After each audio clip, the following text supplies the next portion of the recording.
Colleen McCain Nelson is a Pulitzer Prize-winning journalist who is the executive editor of the Sacramento Bee and the California regional editor for McClatchy. She has worked as a White House correspondent for the Wall Street Journal and as a political reporter, chronicling 3 presidential campaigns. I have a lot to talk with you about Trump. Colleen also spent more than a decade at the Dallas Morning News, and in 2010, she and her colleagues were awarded the Pulitzer Prize for editorial writing. Please join me in welcoming Colleen McCain Nelson. Okay.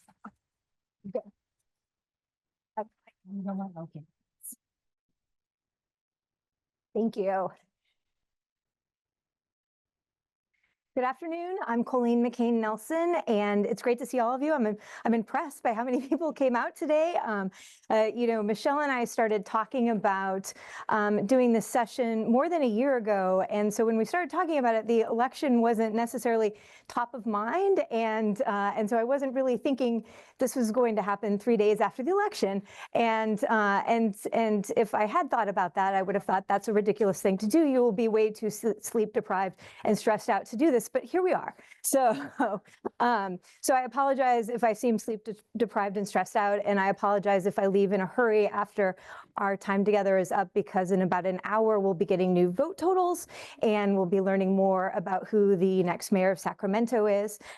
So many things happening right now, but all of that context serves as a really interesting backdrop for today's topic of conversation. And I'm eager to talk with you about a critical issue facing our communities, and that's the state of local news and the growing number of news deserts. And I'm really looking forward to that discussion today. And I also want to leave plenty of time to answer your questions. I sense that you may have a few. But first, I thought I'd tell you a little bit about myself and also tell you why I came to the Sacramento Bee. So I'll start with my background. Michelle told you a little bit about me, but I moved here from the Midwest, but my career has taken me all across the country. I've worked in Dallas and Washington, D.C., and I also spent 4 years in Kansas City, which was a chance for me to go back to my home turf. I grew up in the booming metropolis of Salina, Kansas, and I do love the Midwest, but I was not sad about leaving Kansas City winters behind to come to Sacramento. And I've spent most of my career writing about politics, covering everything from City Hall in a small town to the White House. And my very first job after college was working as a political reporter at the Wichita Eagle in Kansas. And from there, I headed to Texas. I covered local and state politics at the Fort Worth Star-Telegram. And then I spent more than a decade at the Dallas Morning News, where I worked as a political reporter and eventually as a columnist and editorial writer. And my job at the Dallas Morning News was a great gig, and I plan to keep doing it indefinitely. But after spending several years on the editorial board there, I had the opportunity to go to the Wall Street Journal. And for me, the chance to cover a presidential campaign, as it turned out, multiple presidential campaigns, and then the White House for one of the largest newspapers in the country was unexpected. And in many ways, it sounded like a dream job for a journalist. So my husband, Eric, and I, and our 2 awesome dogs, packed up and moved across the country to Washington, D.C. And I spent 5 years covering 2 presidential campaigns, as well as President Obama's second term in office. And it was more of an adventure than I ever imagined. As a White House reporter, I got to fly on Air Force One, going everywhere from Estonia to Tanzania, while I reported on Obama's presidency. And in 2012 and 2016, I pretty much lived on the campaign trail. I went to diners and coffee shops in Iowa and New Hampshire, all the things that those crazy campaign reporters do. Went to every swing state in between. And in 2012, I covered Mitt Romney's campaign. And in 2016, I spent most of my time traveling with Hillary Clinton, but I also hit the road with Donald Trump and went on a whirlwind trip to 7 states in one day with Donald Trump during the last weekend of the 2016 campaign as we sprinted to the finish line. So as Michelle suggested, I have plenty of stories to tell about Donald Trump and Hillary Clinton from the campaign trail, but we can circle back to that another time. Or perhaps in Q&A a little bit, but every day in that job, I really felt like I was lucky to have a front row seat to history. But I knew from the start that I didn't want to spend the rest of my career in Washington, D.C. And I eventually realized that I missed writing for a newspaper that was an essential part of the community. I wanted to write about the place where I lived, and I wanted to be part of a team that was doing consequential community journalism. So it turned out that for me, the chance to come back to local journalism was actually the dream job. And in Kansas City, I had a chance to focus on doing journalism that really makes a difference in the community. And now I'm focused on doing ambitious, high-impact journalism in Sacramento and in all of McClatchy's California newsrooms.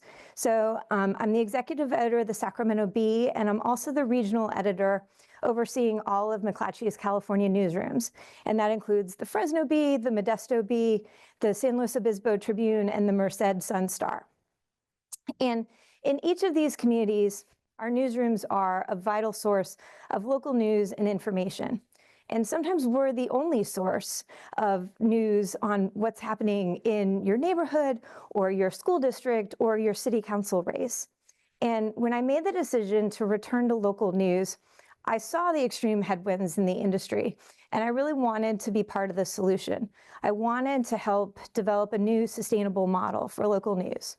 And I'm excited about the work and the experimentation that we're doing at the Sacramento Bee. Every day, we're doing the hard work to cover the Sacramento area and serve the community.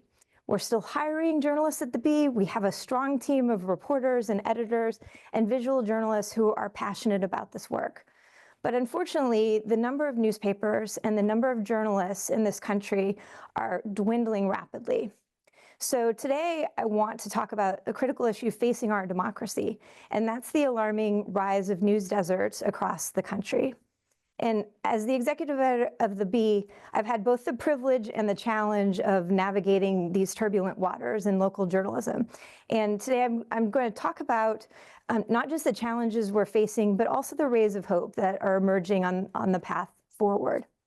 So I wanted to start by examining kind of the current state of local news in America.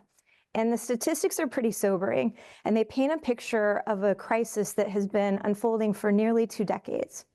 I want to rewind back to 2005. And back in 2005, I was a young reporter at the Dallas Morning News. Journalism seemed like a reasonably safe and very interesting career path. Now, since 2005, the United States has lost more than 1/3 of its newspapers. And that translates to a staggering decline of 3,200 publications. That's 3,200 publications that just ceased to exist. And to put that in perspective, that's an average of 2.5 newspapers closing every week for nearly 2 decades. And the impact of these closures is stark and far-reaching. Right now, and this is a mind-blowing number, nearly 55 million Americans live in areas that can accurately be described as news deserts, counties without any locally based source of news. This means that more than 1 in 6 Americans wake up each morning in communities where local news is scarce or non-existent. And unfortunately, this trend shows no signs of slowing. And in fact, it's accelerating. The number of news deserts has risen from 204 last year to 208 this year.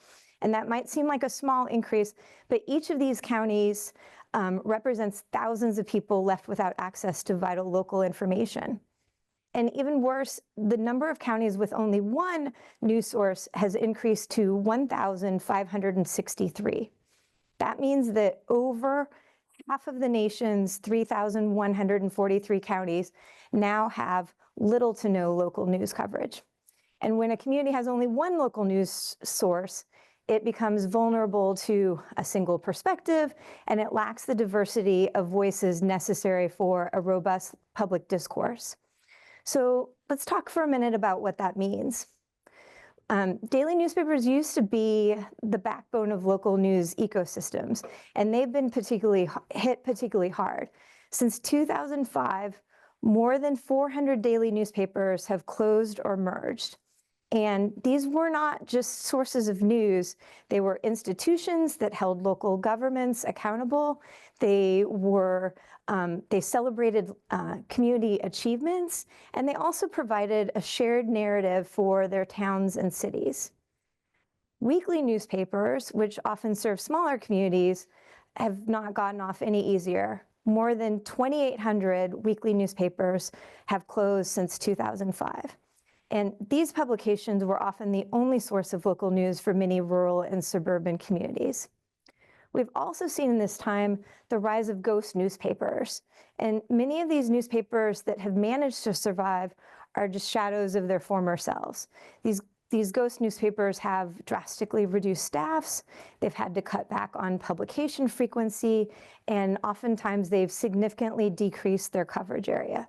And so they may still have the name of a local paper, but their ability to serve their communities has really been compromised. On a more positive note, we have seen the emergence of a lot of new digital news sites, starting up with new models, new experiments, trying new things. We've seen nearly 550 digital-only local news sites emerge since 2005. So that's some good news, but I will say that these sites are predominantly concentrated in urban areas. So they're not solving for the news desert problem, and that's still leaving rural communities and smaller towns underserved. The pandemic has only exacerbated this problem. And so we saw these trends accelerate during the pandemic. And in 2020 alone, more than 100 local newsrooms closed, in part because the economic downturn hit advertising revenues so hard. And while some of the closures were temporary, a lot of them were permanent. And the pandemic had the effect of just further eroding local news ecosystems. And I have to say, these aren't just numbers on a page. They represent what is really a fundamental shift in how our communities receive information, how our local governments are held accountable, and how we as citizens engage with our democracy. So that gives you kind of the big picture. Since we're sitting here in Sacramento, I thought it was important to understand how our state fits into this national picture. And you would think California, it's huge, it's diverse, with a huge population and vast geography, but it presents a really unique case study in the challenges and opportunities facing local news. As of 2024, California had 18 counties with only one local news source, and one county that is considered a news desert. And the situation is particularly concerning given how large California is, how many millions of people live in California. If we can't keep local newspapers afloat, that just breaks my heart thinking about Kansas, where I'm from, or more rural states than California. And so to break it down a little bit further, looking at urban centers, we're in better shape, relatively speaking. So metropolitan areas like Los Angeles, San Francisco, San Diego, and yes, Sacramento still have a relatively robust news ecosystem. But even these areas have seen significant consolidation and downsizing of their local news outlets. And then you look at California's rural counties, particularly in the north and east, and that's where you see the greatest challenges.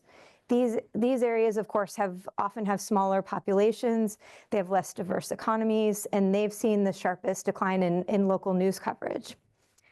You also can look at the Central Valley, the agricultural heartland of California, including counties like Fresno, Kern, and San Joaquin, and they've experienced a mixed fate.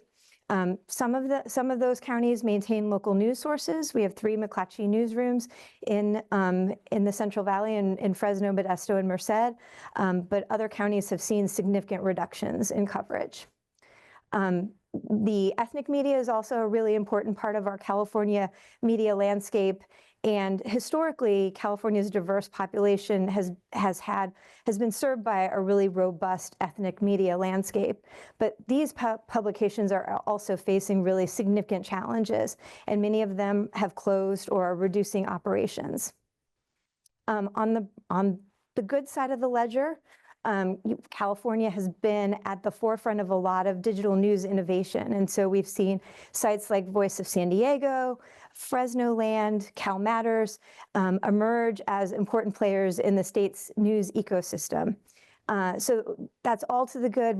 They're bringing new journalists, new voices into the mix, but just relatively speaking, their reach and resources are still pretty limited compared to traditional media at its peak.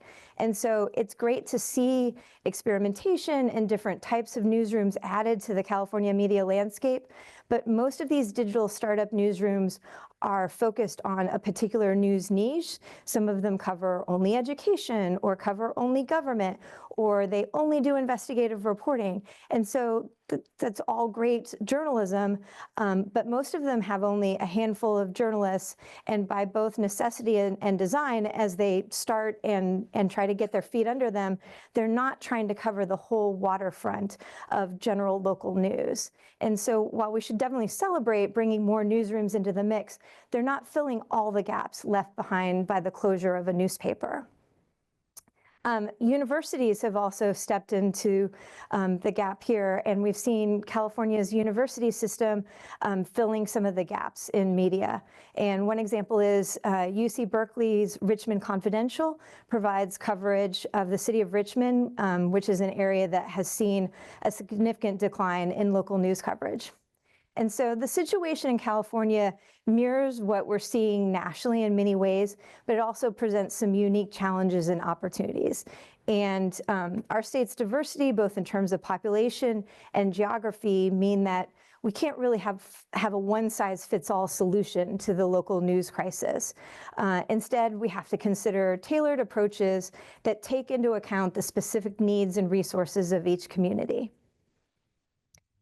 Now, I want to talk a little bit about the consequences of news deserts, because while some of them are apparent, others are not. And I think it's important to just kind of look at the totality of what it means when you're living in a news desert. And the consequences of these news deserts are really far-reaching, and they're really troubling.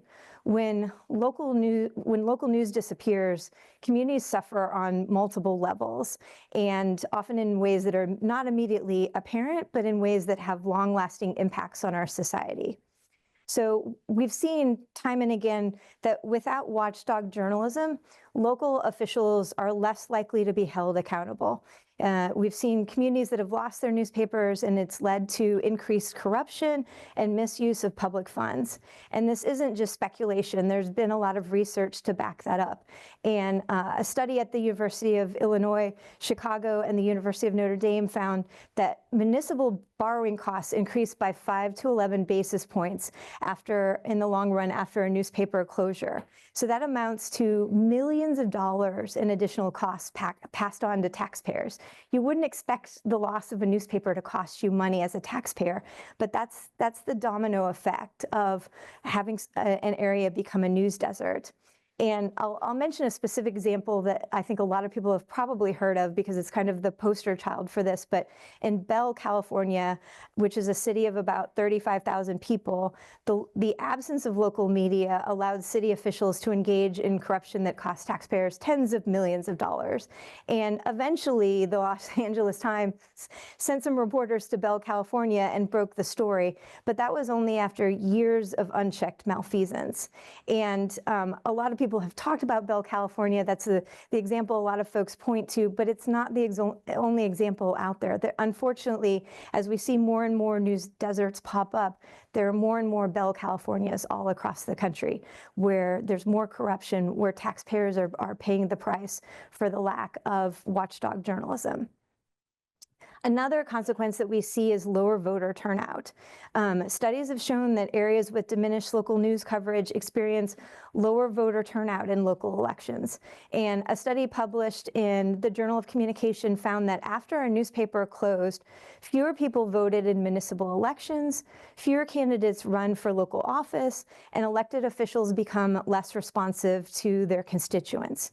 So you see this decline in civic engagement, and it's particularly pronounced in local elections where turnout is already typically lower than in national elections. And I just think about what we try to do at the Bee during election season. On the first day of early voting last month, we published a really ambitious voter guide where we provided information about more than 100 races. We asked candidates to give us answers to questions. We ran candidate endorsements from our editorial board. We did everything we could to give you useful information about races up and down your ballot. So if you go to the very bottom of your ballot and find an obscure race and you can't find information about those candidates anywhere else, we want to provide that information to you. And we feel fortunate that we can do that at the Bee, but in too many communities, voters no longer have access to information like that. They don't get a voter guide from their local newspaper. And the consequences cascade from there. Another result we see is the spread of misinformation. And when we don't have reliable local news sources, misinformation spreads more easily and it leads to a less informed citizenry. And so while social media platforms are great for connecting you with people, you can get in touch with your old high school classmate or find out what everyone in your life ate for lunch yesterday. Social media platforms can also become echo chambers for unchecked information and misinformation. And for instance, during the pandemic, areas with limited local news coverage often saw higher rates of vaccine hesitancy and greater spread of misinformation about public health measures. And so local journalists really play a crucial role in contextualizing national issues for local audiences and debunking false information circulating within communities. And we also see when we're in a news desert, we see weakened community bonds. And this is a little less obvious, but local news really plays a crucial role in fostering a sense of community and shared identity. And when you don't have that, it can lead to social fragmentation. And local news outlets often cover community events. We cover high school football every Friday, local arts and culture, and human interest stories that bind a community together. And when those stories are going untold, communities lose a vital source of shared experience and collective memory. And that loss can really contribute to a sense of disconnection and alienation among residents, particularly in an era when national issues often dominate the media landscape. We also see that the loss of local news can have tangible economic consequences for communities. Local businesses lose a vital advertising platform, making it harder for them to reach customers. Communities without a strong media presence may struggle to attract new businesses and investment as there's less information available about local economic conditions and opportunities.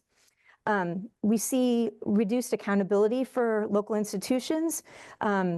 Beyond government, local institutions such as school boards, hospitals, nonprofit organizations, they also face less scrutiny in the absence of local news coverage. And this can lead to a decline in the quality of services and a lack of transparency in decision-making processes that directly affect community members. And I think we're all kind of living this right now. We also see, with less local news, we see more polarization and partisanship. And as local news sources disappear, many people turn to national news outlets for information. And while they have many attributes, these outlets often focus on partisan national issues, which can ultimately increase political polarization at the local level. And local news, by contrast, tends to focus on issues that directly affect the community, often in a less partisan manner. And numerous studies have also found that people trust their local news sources much more than they trust national news outlets. When you ask people to tell you whether they believe the news they're getting, they often have qualms and questions about the news they're getting from national outlets, rightly or wrongly, but they say, but I believe my local newspaper, like that's telling me what's happening in my neighborhood. And so they have more trust by and large in local news outlets. We've seen that with the dwindling number of local newsrooms, there's been a particular impact on environmental insight. And so local environmental issues from water quality to land use decisions often fly under the radar. It's tougher to find out what's happening in your community with environmental issues if you don't have dedicated local reporting. And so this can lead to environmental degradation going unchecked and potentially harming public health and local ecosystems. Finally, without local news, we lose a historical record. We lose the first draft of local history and just historical documentation of what's happening in our communities. Future generations may find it challenging to piece together the events and stories that shape their communities. And we also lose and reduce emergency preparedness without local news. Local news outlets really play a crucial role during emergencies and national disasters. They give us timely local information that can save lives. And the loss of these sources can leave communities more vulnerable during a crisis. And so when we talk about that at the local level, at the Sacramento Bee, our newsroom is providing real-time updates during wildfire season. We publish stories around the clock about evacuation orders, information on where to get help if you're displaced, updates on containment measures, and anything else that might be useful to residents who are in harm's way. And so if you don't have a local news source answering readers' questions and providing actionable guidance, many people would be left scrambling to figure out how to keep their families safe. And all of the consequences resulting from the spread of news deserts form what is really a complex web of challenges that threaten the foundations of our democratic society. And I would say that the loss of local news is not just about the closure of businesses or the loss of jobs, but those are significant concerns as well. It's also about the erosion of the information ecosystem that keeps our communities informed and engaged and connected. And so as we consider these impacts, it's clear that the crisis in local news is not just a crisis for journalism, it's a crisis for democracy itself. And the health of our local communities, the accountability of our institutions, and the engagement of our citizens all really depend on a robust local news environment. And so as we all move forward together, addressing this crisis shouldn't be seen as just a matter of saving an industry, but a matter of helping to preserve the health and vitality of our democratic society. So how did we get here? I think the question I get a lot is like, why are newspapers dying? Why are they disappearing? It seemed like newspapers were doing just fine. What changed? And so to really grasp the crisis facing local news, I think it's important to kind of understand the business model and the economic forces that have led us to this point. And the root of this crisis lies in the economics of journalism. And the traditional business model that sustained local news for generations has been fundamentally disrupted by the digital revolution. And so I'll talk a little bit about some of the economic factors. It starts with the advertising model. And for decades, newspapers relied heavily on advertising revenue. Local businesses, from car dealerships to department stores, saw newspapers as their primary way to reach customers. And so this model worked well in an era when newspapers had nearly a monopoly on local advertising. But then the internet came, and the internet changed everything. And so now digital platforms like Google and Facebook dominate the advertising market, and they can offer advertisers more targeted reach at much lower costs. And so as a result, newspaper advertising revenue in the US has plummeted from more than $49 billion in 2005 to just $8.8 billion in 2020. So that adds up to an 82% decline in advertising revenue in just 15 years. And so previously, advertising revenues made up the bulk of our revenue. That's how we paid to deliver the newspaper. And so even though you were paying to subscribe to the newspaper, you weren't paying nearly enough to cover the cost of us delivering that newspaper to your front porch. Advertising was making up the difference.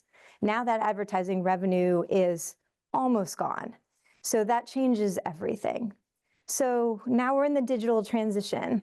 And as readers moved online, newspapers struggled to monetize their digital presence effectively. And digital advertising rates are significantly lower than print rates. And this is on us. We screwed up on the front end of this. Many readers became accustomed to accessing news for free online. When we moved online, we gave away the news for free because we were still getting all the advertising revenue in print. So it seemed fine to let you read it for free online. So the combination of those two things created what we call a digital dimes for print dollars problem. We lost the print dollars and now we're getting digital dimes for advertising online. And so digital revenue has failed to replace lost print revenue. We've also seen, and I'm sure you've lived this, changing consumer habits. The way people consume news has changed dramatically. And so with smartphones and social media, news consumption has become more fragmented and on demand. And so that shift has made it harder for local news outlets to capture and retain audience attention. Another huge factor that cannot be overlooked has been the loss of classified advertising. Classified ads were once a huge source of revenue for newspapers, but they're practically gone. The rise of online platforms like Craigslist and eBay decimated this revenue stream just almost overnight. It was stunningly instantaneous. Then you add in the Great Recession and COVID-19, and so those external economic shocks exacerbated the challenges that we were already facing. And so the Great Recession of 2008, 2009 accelerated the decline in advertising revenue, and then COVID-19 dealt us another blow, particularly because a lot of local businesses that were key advertisers pulled back and couldn't afford to advertise during the pandemic. And so now we're facing all sorts of new subscription challenges. And so you see some national publications, I'll call out the New York Times in specific because they have a model that no one else can replicate in terms of driving digital subscriptions. Even if you aren't that interested in their news, you might want Wordle, you might want their recipes. Like they have all sorts of things to offer you, and they're making millions upon millions of dollars from digital subscriptions. That works for the national model for the New York Times, and just a very few national publications have found success with digital subscriptions. But many local news outlets have struggled to convince a sufficient number of readers to pay for online content. And again, this is partly because we gave folks years of free access to our journalism, and also partly due to increased competition for consumers' attention and dollars. There are a lot of different places where you can get news, and there are a lot of different places where you can get kind of news and kind of information and not as high quality information, but you have a lot of options and a lot of range of quality there. So the impact of these economic challenges on newsrooms has been severe. And since 2005, over 43,000 newspaper journalists have lost their jobs. And this represents a loss of more than half the newspaper jobs in the country. Again, that's just since 2005. And so the loss of all of those journalists means a loss of expertise, a loss of institutional knowledge, and a loss of the capacity to cover local communities effectively. So let's talk about what that means in practical terms. If you have fewer journalists, you have less coverage. News outlets have to make tough decisions about what to cover. And so there are beats that the newspapers that are still around just can no longer cover.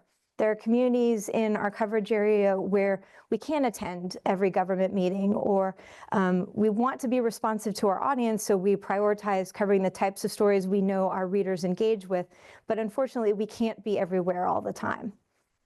Fewer journalists also means we have less specialized reporting. And so many newspapers have cut or eliminated beats like arts, features, and religion. And so oftentimes crucial areas of the community receive less attention. So all of these economic challenges that are facing local news are complex and they're all interconnected. So solving them will require innovative thinking, new business models, and a recognition of the vital role that local news plays in our community and our democracy. So as we move forward, it's clear that the future of local news cannot rely solely on traditional revenue streams. We have to explore new models that combine diverse revenue sources, leverage technology effectively, and connect with the communities that we serve. So the economic revitalization of local news is not just a business challenge. It's a crucial step in ensuring the health of our informed democracy. So now, on a brighter note, let's talk about some rays of hope. Despite the challenges in local news, there are definitely some reasons for optimism. Across the country, we're seeing innovative approaches emerge to sustain local journalism. And these new models and initiatives offer hope for the future of local news. And so I'll talk about a few of them. We mentioned digital startups earlier, and nearly 90% of new digital news sites are emerging in urban metro areas. And so it leaves a gap in rural coverage, but it also demonstrates that there's still a demand for local news and that entrepreneurs are stepping up to fill a void. And so just to give you a couple examples, sites like the Texas Tribune and ProPublica have successfully created models that combine investigative reporting with community engagement. And they've shown that there is an appetite for high quality local reporting. And I personally am excited to see these new digital news sites that are emerging today, because I think we all have to learn from each other as we're looking to build a new sustainable model for local news. So I'm eager to see what we can learn from these digital startup successes and also what we can learn from their struggles, so that we're all sharing knowledge as we experiment and try new things together. We're also seeing more community-funded journalism right now, and many local news organizations are turning to their communities for support through membership models or crowdfunding campaigns. And this approach not only helps sustain operations, but it also helps foster a sense of ownership among residents. And one example I'll mention is the Min Post in Minnesota. It's a good example of a nonprofit model that relies on reader donations to fund its journalism, and that allows it to focus on in-depth reporting without the pressures of traditional advertising. Philanthropic support has also become a crucial part of a lot of newsrooms' funding model, and philanthropic organizations, fortunately, are increasingly recognizing the importance of local journalism, and they're stepping in to provide financial support. And so we have some initiatives like an effort called Press Forward, which has committed $500 million over 5 years to help revitalize local journalism. And that highlights how foundations can play a crucial role in sustaining news operations. We've also seen a lot of collaborative journalism. Collaborative journalism projects where multiple news organizations work together on specific stories or issues are becoming more common. And this model allows for resource sharing and can lead to more comprehensive coverage of important topics that might be overlooked by individual outlets. And for instance, the Collaborative Journalism Initiative has brought together a lot of different newsrooms to tackle issues like environmental reporting and public health. So it's a great way to make use of kind of collective firepower of multiple newsrooms. We've also seen innovative use of technology in newsrooms. And so news organizations are leveraging technology to enhance their reporting capabilities. And that includes using artificial intelligence to analyze large data sets, to employing mobile apps for community engagement. And so technology is really helping change the landscape. And at the Sacramento Bee, we're using AI in a number of different ways to augment our journalism and connect with our readers. We're also seeing that successful local news organizations are finding ways to engage their audiences beyond traditional reporting. This includes hosting community forums, conducting surveys, and using social media to interact with readers directly. And we really want to foster a two-way dialogue so that we can better understand the community's needs and interests. And Many local news organizations are exploring alternative revenue streams. There's a lot of experimentation happening. It's really interesting as we look beyond traditional advertising and subscriptions. And so news organizations are experimenting with events, merchandise sales, sponsored content that aligns with their journalistic mission, all sorts of new ways to generate income. And we're also seeing conversations about government support for local journalism. And so some states, including California, have started exploring legislative measures to support local journalism financially. And so that's included conversations about tax credits for subscribers or grants for local reporting that can provide much needed resources for struggling newsrooms. And we've also seen a lot of resilience among local newsrooms. We've talked about a whole range of challenges and closures and consolidations.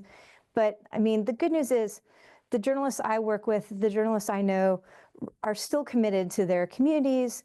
They're still producing quality content under really difficult circumstances. And I think their resilience serves as a testament to the enduring importance of local journalism. So I'll talk a little bit about our approach at the Sacramento Bee, and I know we need to leave time for questions. So at the Sacramento Bee, we recognize that we have to adapt our strategies to meet the needs of our community if we're going to create a sustainable news outlet. And so our commitment involves several key initiatives. We have diversified revenue streams. We're actively exploring a mix of subscription models, advertising partnerships, philanthropic support, and community contributions so that we are a more resilient newsroom. We've invested in enhancing our digital platforms to reach our readers where they're most active, online and on mobile devices. We're really focused on community engagement in the Bee newsroom. Excuse me. And so by fostering relationships with our readers through events and forums and social media interactions, we really want to create a sense of belonging and investment in our journalism. And during the last year, the Bee has expanded our community engagement efforts substantially. And we want to meet our readers where they are. We want to lead meaningful conversations about topics that are consequential in our community.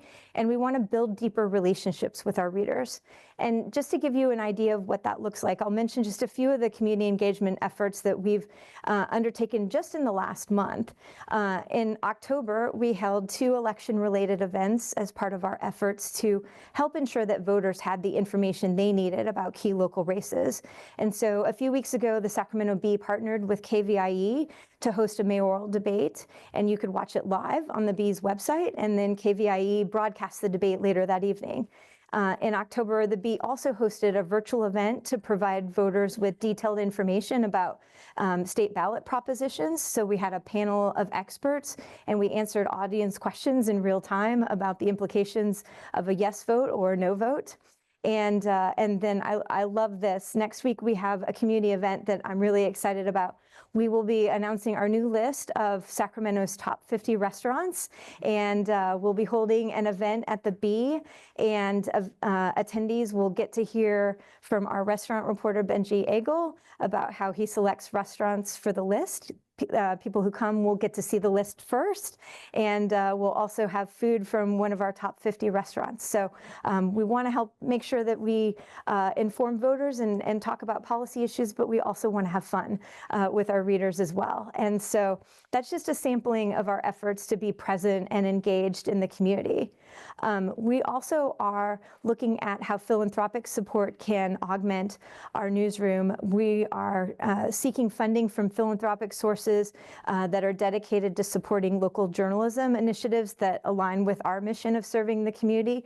And I'll just say that we've been really fortunate to have financial support from a few foundations as well as members of the community. And that allowed us to launch the Equity Lab at the Sacramento Bee. And the Equity Lab is a team of community-funded journalists at the Bee who elevate stories about representation and accountability. And we have reporters who cover diverse communities, economic mobility, and a wide range of equity issues. And our goal is to deepen our engagement with communities that in the past have been underrepresented, and to share stories both about their successes as well as the challenges they're facing. We're also working really hard to make sure that we're transparent and accountable to our readers.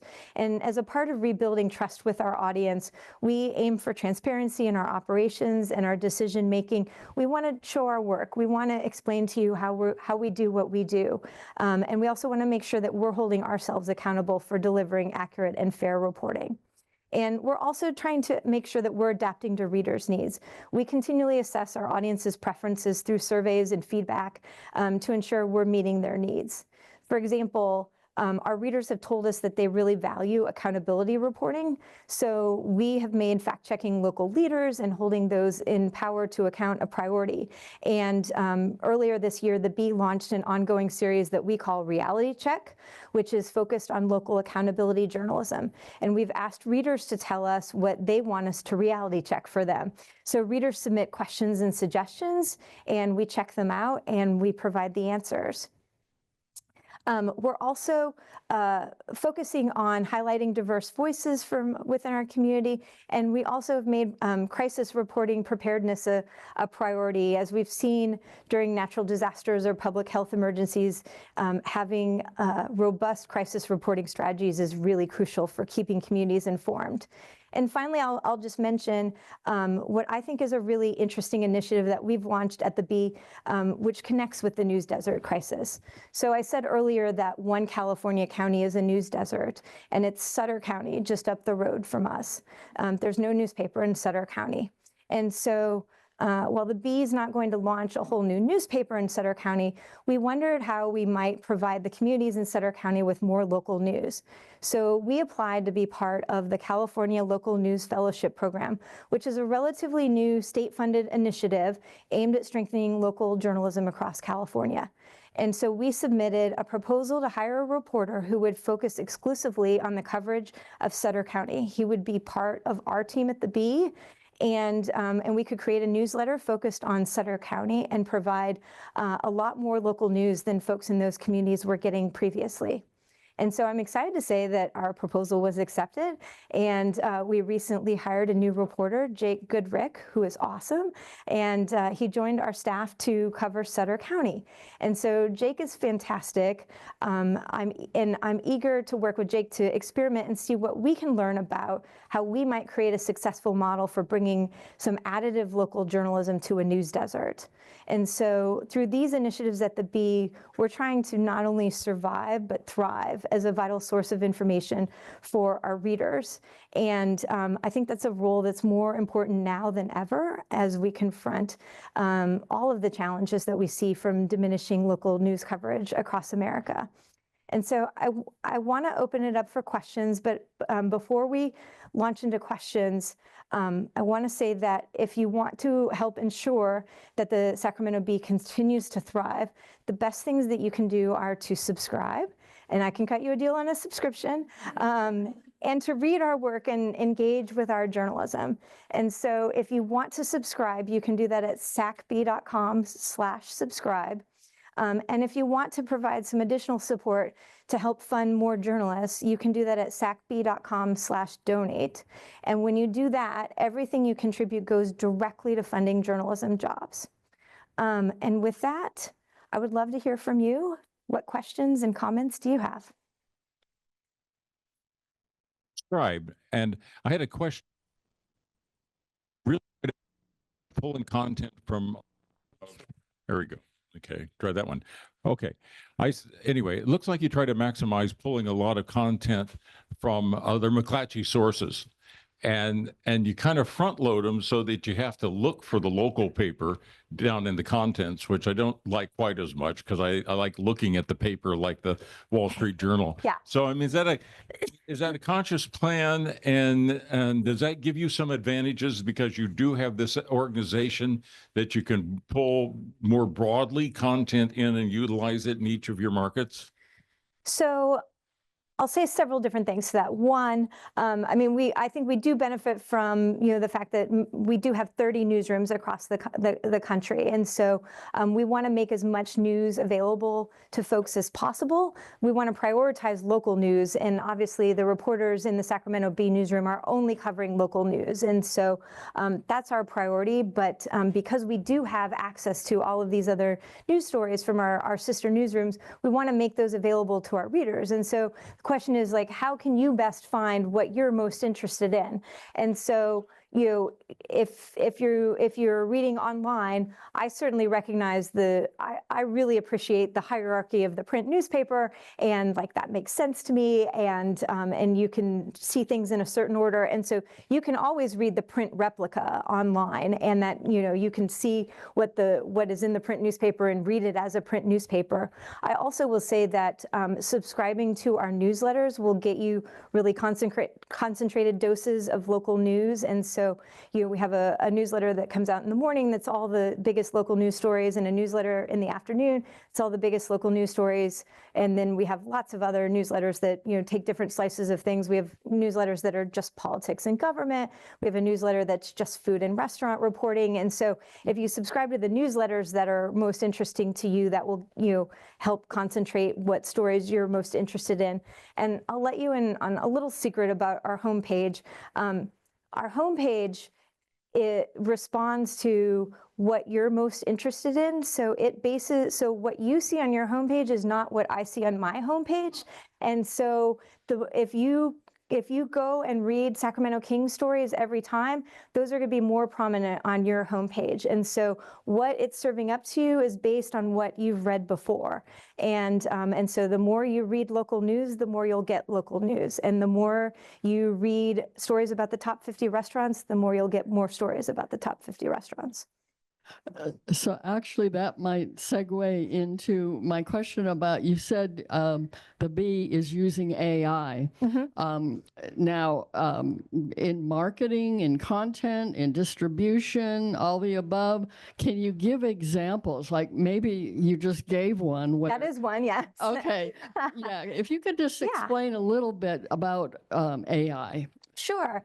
So, I mean, this is obviously a brave new world for all of us, and we're trying to figure out how can we use AI to augment our journalism and make our journalism more accessible to readers, and also help our journalists do more sophisticated and in-depth journalism. And so, we have AI tools that can help us analyze data sets and organize hundreds of thousands of documents. Like if you're doing an investigation and you need to scan through thousands of pages of court documents, there are AI tools that can help you organize that and search for particular things.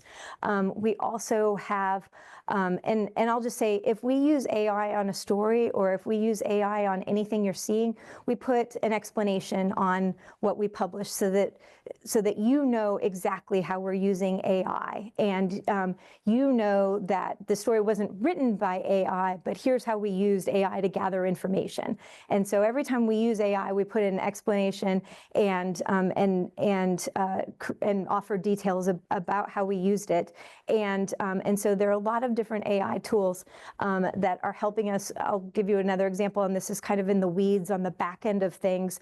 But for instance, every time we write a story, we have to write all sorts of keywords and different things that are for Google to find. Like we have to select keywords that help us with search engine optimization, and with the hope that if we do it correctly, that Google will put our story at the top of your results when you search for something. So if you do SEO correctly, if we're writing about, again, the Sacramento Kings, and you search for the Sacramento Kings, there's some stories that are at the top of the list, and there are some stories that are 50 stories down. We want to be at the top of the list, and so it's important that you do this search engine optimization. So we have an AI tool that helps us figure out what keywords we should attach to stories, and helps us figure out, how we might appear higher in the search results. And so it's a lot of interesting things like that. But I want to underscore all of that by saying everything we're publishing is still being last set of eyes are human beings, and so reporters are still writing stories, editors are still editing those stories, and when AI is involved, we're telling you how it's involved. But at the end of the day, the human beings are still doing the journalism. I was wondering what the fate of the print paper will be. There's nothing like reading the paper, Yes. you know, and it's so expensive. Yes. So I was just wondering about that. Yeah, so I don't think print will be here forever, but I'm sad to say, but we're certainly hoping to continue to deliver print as long as we can. I don't know exactly when what that timeline looks like. We're certainly trying to do everything we can to provide folks what they need in print, but also kind of create bridges to the digital so that you also take advantage of what we offer digitally, because while print is great and I love print and I look at print every day, we also have so much more available digitally. And so if you're only seeing what we're printing, you're only seeing a fraction of what you're paying for. And so I certainly want to keep print alive, but I also recognize just the business model for that is really tough. And so I don't think print is a forever thing, but it's still a 6-day-a-week thing at this point. Yes, I was wondering if you're working with schools at all to encourage young people and to expose them to the newspaper content. I mean, when I was young, we subscribed to 3 or 4 newspapers in the house. That doesn't happen anymore. Young people are getting their news from social media. So what are you doing to work with schools, with teachers to start young so they realize the importance of hearing a variety of voices and a variety of sources? No, that's a great question, and we're really trying to ramp up our community engagement and do more things like this, do more things in schools. Every time a school says, "Can we come visit your newsroom?" we say yes, and so we're doing all the outreach we can there. We're also exploring some opportunities with universities and whether we could make some arrangements with universities to offer subscriptions to college students. I think that's a really kind of critical inflection point as well. So we're doing all that we can on those fronts. But you're absolutely right, because if kids are growing up in a house where they don't get any newspapers, they need to hear about how important news is, and they also need to start learning young how to be kind of media literate and critical news consumers. So. Yes. Okay. I had a question about how you establish your rates. It seemed to me when we had the written copy, we often had to call up and bargain. We get an extraordinary rate and call in, and somebody would talk to us for a while, and then they'd say, well, we can offer you this, which was lower. I haven't checked it lately, but do your rates still vary like that on the electronic copies as well? There are some variations in it, and I mean, obviously, we continue to offer, if you subscribe, you can get the first few months, at a lower rate, and then eventually it'll go up. And so, yeah, there is some variation. That is not my universe of decision making, but I know there's constant experimentation with what works, and should we try to charge people more on the front end, and because if we charge 99 cents to start, then they're just going to quit as soon as that runs out. And so it's kind of the Goldilocks question of what is just right to retain people. I hear you on that. Well, this was so enlightening and wonderful, and we really appreciate having you, Colleen. This is just terrific. Another round of applause, please.